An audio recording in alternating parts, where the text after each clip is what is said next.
do this one. So this one is I'm gonna bring all these in so you can see how many flash frames. This is gonna be 9 altogether. I don't think that we're gonna need all these ambient layers, but I'm gonna bring them in just in case. I'm gonna try to make this as close as I can get it, just to try to get it right. We did just get a question. Where can people purchase your Photoshop actions? Will you make those available soon? Yeah. I'm gonna, like I said, I have to go through. I've given the Photoshop actions to people before, like Phil has them, and anybody that's been to my workshop or have done like coaching with me or anything, they all have it. But it's like to explain what every action is. I think that it's going to do best to the masses if I make a short video that shows each action and what it does. So I want to do that before I put them online, which I'm going to try to get that done this week. Once I upload this recording to the website, and I'm going to get you guys all these raw images to play with, so you can follow along and actually do some of these photos. But once that's all ready, hopefully I'll just do a quick like action recording, and I can just kind of throw it together and put them up there too. But yeah, it's there's a lot of actions, and they all do, the yellow ones on here, they do more specific things, which I would kind of rather show like just kind of like a separate video to have with just the actions. But anyways, so I hit ambient layer on here, brought the highlights down a little bit, and then I'm just going to sync it throughout the rest of these ambient ones.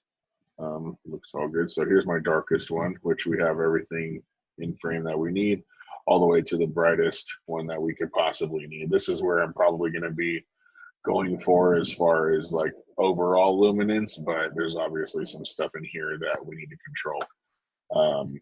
Next is we're just going to get these flash layers in order. So I'm going to do that, hit the flash, and then, sometimes you can pull a flash like this.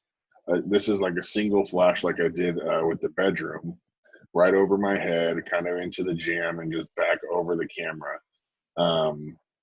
A lot of the time, like this is how my running gun one is set up. It's just you take this flash layer and then you do some infuse processing and stuff. But this is a good place to start because I'm not in any of the frames. It's a nice overall lighting, but we're gonna kind of refine it a little bit more with some more flash frames. Now you can see here I moved the flashes away from the camera. One's here and one's here. And this is this is the way I like the light to look in this living room more than this. This is really flat. This actually has some nice sculpting and highlights and shadow play going on. But what we'll do first is I'm just going to sync the flash frame throughout, so that way hopefully we kind of land on the same brightness. Oh wait, sync. I need to check all my bad. I wasn't looking at that. There we go.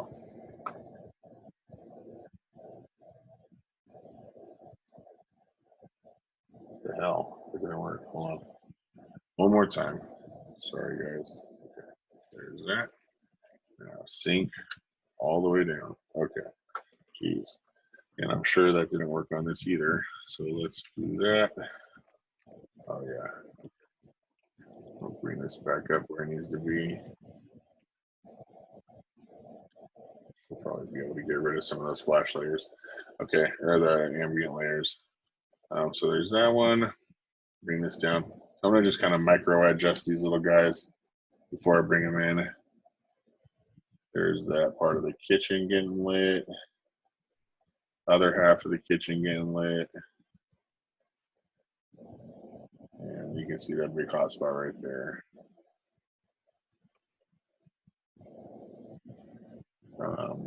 Yellows are making an appearance again, so let's do that. Check them in. Color. Have that go throughout. Okay, cool. So we're gonna bring in these guys. I think that'll be enough. So I'm gonna bring in 3 ambient layers and 5 flash layers. Edit, open as layers in Photoshop. Okay. So, okay, cool. We're going to start here. Now, one of these actions is called masking highlights right here. That's kind of what I use for this sort of stuff. It's going to select the highlights of the frame that it's on and bring and mask them in basically. So, so you can see right here what it kind of does. This kind of brings in some of the highlights. It's not the prettiest look, but it helps with just trying to fix the dynamic range and try to keep this going throughout here. And this one I'm going to want to set to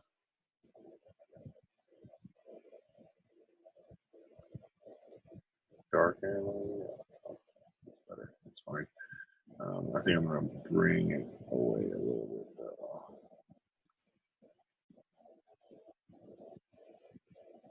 I'm going to brush out what this is doing in the kitchen and some of these other areas that I want to be left alone. Gary, was this taken with the tilt shift? Do you know? Let's see.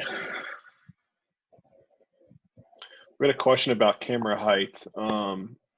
This one, I think it is. Which is probably why it was shot Yeah. higher. Yeah. We had a question about camera height. She says, "Do you seem to place your images place your camera height a bit higher in images? And then do you have a general camera height you prefer?"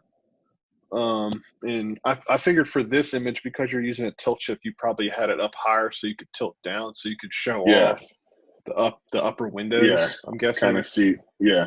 See, basically, you'll be able to kind of see through the whole scene here. If I had it lower, the couches and that chair, that would kind of block up a lot of like the distance, you know what I mean? So I think it's subjective to the room.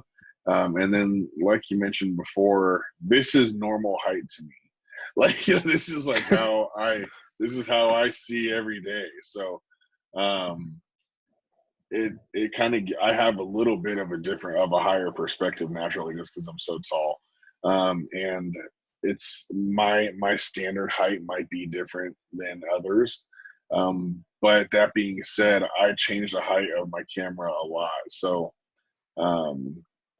what I like to say, and this doesn't apply to this photo so much, this would be more like if you were standing in this room looking at the whole house, right? But I like to try to put my camera height in a position that one would experience the room naturally. So if I'm going to take a shot of just the living room, I might have put the camera at the height that your head would relatively be if you were sitting on the couch. So that way you could kind of experience the room as if you were sitting in it naturally, or like in the kitchen, you typically standing, you'd be a little bit higher, more standing height. And then, there goes other things you don't want to see the bottom of the cabinets and stuff, or sometimes the cabinet lighting you can see underneath. So there's some things that are better to hide with height. Also in bathrooms, you're usually standing when you walk into a bathroom, but a lot of the time I shoot that a little bit lower so I could try to hide the camera reflection from the mirror or something like that. So there's different, I would say there's no hard fast rules, but it's kind of like different reasons you would put it at different heights for different rooms. You know what I'm saying? So I think it's really up to you. And my biggest tip for camera height is don't get locked into a height. Like, be flexible, like get low, get high. And you might see some different things that you might get a different look out of it. And I mean, when we're in this really competitive real estate photography world these days, like it's gotten a lot more competitive even since I've started doing this. It's only been like 4 or 5 years. So, um, but looking a little different than your competitors is usually a good thing.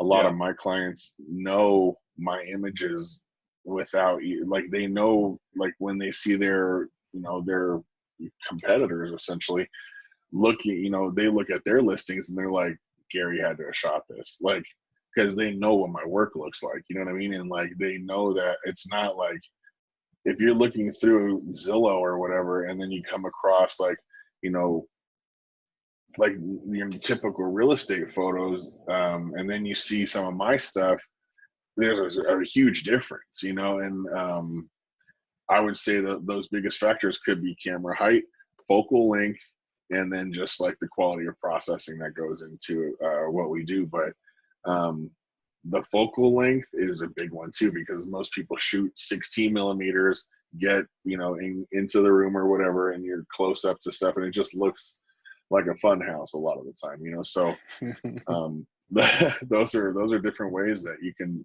make sure your stuff looks different, stand out, and I don't want to say better, but it's just sometimes that's what it is. It's just it looks better.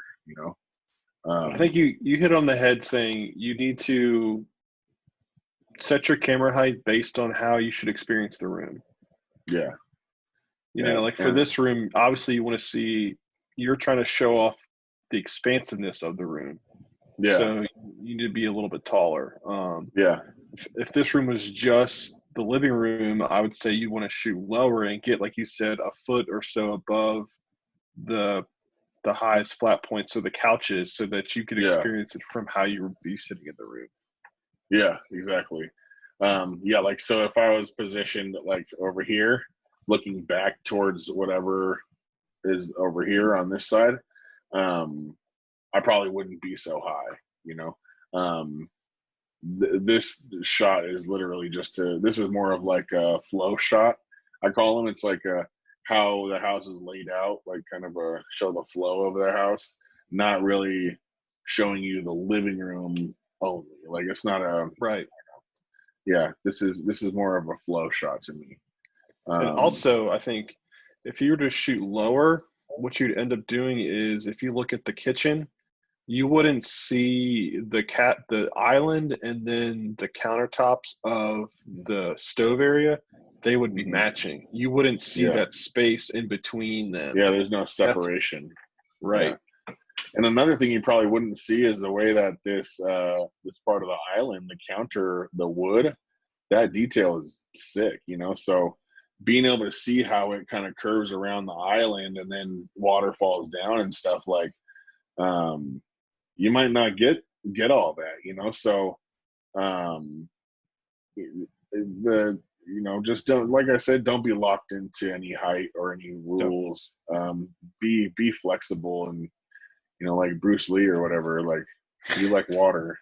You just just just look at every scene and try to approach it, you know, approach it how you can, how you see it. And there was another question for like your ambient exposure here. You're Mhm. using multimeter, right? So you're just basing off the whole scene, not just a certain portion of the scene. Right, right. Yeah, I think that's how my camera's set up. I'm pretty sure it's in like I think it's called evaluative. I'm not sure, but I think that's where it has the bracket around it, and then it has the circle in the middle. Um, but I might be mixing it up though. Um, Maybe I think evaluative is the middle part, and then there's spot metering, yeah. evaluative, and then the multimeter. Maybe I do use the multimeter. I think that's what's I called usually for wear it. Sony is the multimeter. Yeah, so I'm trying to basically gauge the whole scene though. Yeah. Yeah. Um, let's go ahead and get this photo knocked out. Um, this, I swear that looks pretty good, just like that. Yeah, it might be you could really just use this splash layer, but like I said, we're going to kind of doll it up a little bit. So what I don't like about it is how flat and how there's like no contour to the couch. There's no shape or anything anymore. So when you add this in, you get all those shapes and shadows and highlights and stuff. And what we're going to do is just put a black mask on that, set it to a white brush, and maybe we'll go to like 20% blend airflow, and I'm just going to kind of brush in that middle section. I'm not going to use all the outside stuff over here because, you know, those lights were right here and there's hot spots on the walls, and the walls are super evenly lit from this, you know, the first initial flash shot. All I want to do is bring in some of the contour from the, you know, from the side lighting that this flash room had to offer. So we're just going to bring in some of that and kind of spruce that up, and I think that looks 100 times better already. Next thing we're going to do now, these are kind of tricky. I'm glad I got this one up. So sometimes what I'll do here, right? This one's like processing with the image underneath it. These are all already done. So that's my ambient, right? That one's already, we're going to call it ambient base. So that one's already blended down. Now we're just working on flash here. So, but these two images would suit me better if they were blended together before I blend them with the rest, because they're both off in that same kind of area, but they're hot spotting and shadowing and stuff kind of differently. So what I'm going to do here is I'm just going to hit that the gray mask on there and kind of let them balance each other out a little bit. And then I'm going to merge that down. So now I've just made those two flash layers into one flash layer, and I'm going to take that and see, how should I do that one? Maybe I'll hit lighten on this. Yeah. I'm going to add a black mask to it, and then I'm just going to kind of brush in, same thing, just brushing in the stuff I want out of that layer. I don't want to really have it affecting anything in the foregrounds. So we're just going to bring it in here, kind of get some of this stuff, get the shadows opened up, and get this kind of lit up back here. Something like that's pretty good. And then what's this guy all about? Okay, cool. So this one is a nice little, I'm just going to leave this one as it is. I'm not going to hit brighten or anything because I kind of like what it's doing with the shadows. This is in the kitchen area. This lighting looks like it's coming, like it looks more natural here. So I'm kind of just going to brush in a little bit of what I see there, just to kind of refine that area. So I'll leave it at 20%, and I'm just going to kind of brush in this little area here, maybe 30%, to speed up that little process.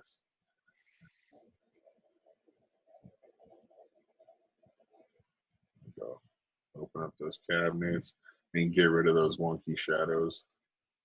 I'm going to go to 100% flow real quick and just see. There we go. And then I kind of liked what it was doing, lighten up that a little bit, those tables. So let's see what I did here with this one. A little bit, right? But it looks better. Actually, I kind of like what it's doing on this couch too, but very light. I just want to kind of add some shadow on this side of the couch. So we'll just do that right there. Perfect. Now flick it on and off and you can kind of see what it did. Right? Looks cool. Now there's my flash layer all built up.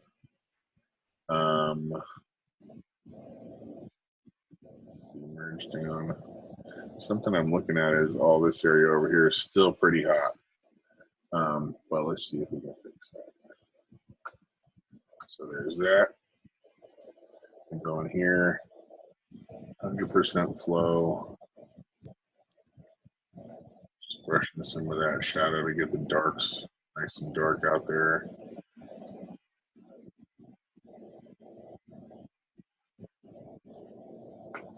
And then kind of the same over here. Let's see if we can bring that down a little bit. Oh, I don't like how it did that. There we go. Okay. I would say that's pretty good there. Luminance now, I'm just going to kind of, let's see if there's anything that we want to take from the ambient frame. I do like what it's doing here. I want to go and subtle with this one.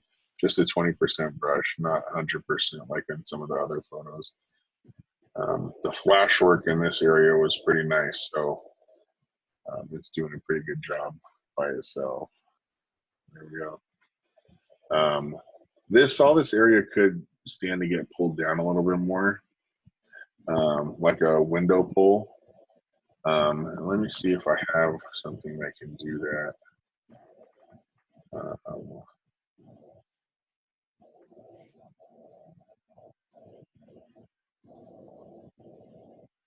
This one just has some G-haze to it a little bit. Okay, so I want to bring this one back into Photoshop. Edit in Photoshop. Oops, not that one.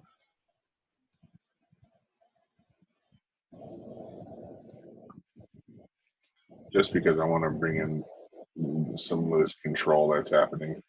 And I copy. Let's select all first, and then copy, and then bring it back over here, and then paste it on top.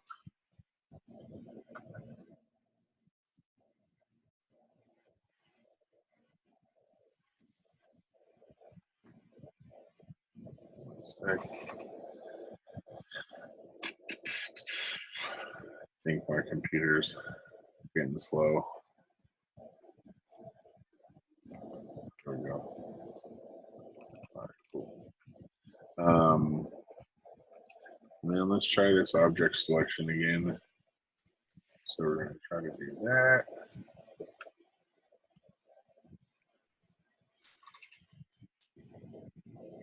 Add in some of this. That's not working. So let's just do that. Black mask it and then brush in some of this area up.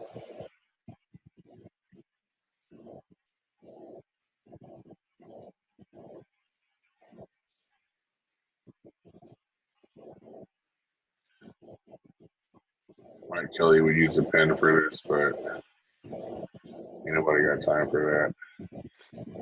And you could always take as much time as you want, Yeah, on your own yeah, work. exactly. Yeah, I mean, I would just want something, even just this much, control is cool. Yeah, I mean, it matches that light that's hitting the dining room area. Yeah, it's hard. It's hardly anything, but it just helps a little bit. And then another thing that you can do, which I would love to show you guys, is on this frame, if you hit, I don't know what this works out to on PC, but Command Shift A, it opens up Adobe Raw for this image. Now it's going to affect it right when you like put it back. It's going to immediate effects.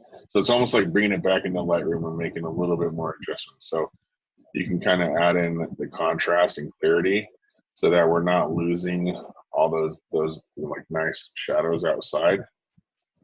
See, that looks a little bit better out there because it looked a little bit like fake, the shadows to me. But anyhow, I'd say that's pretty close.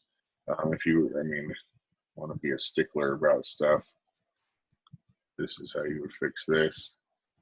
Black, 100%, and then just kind of go around the edges with a soft brush.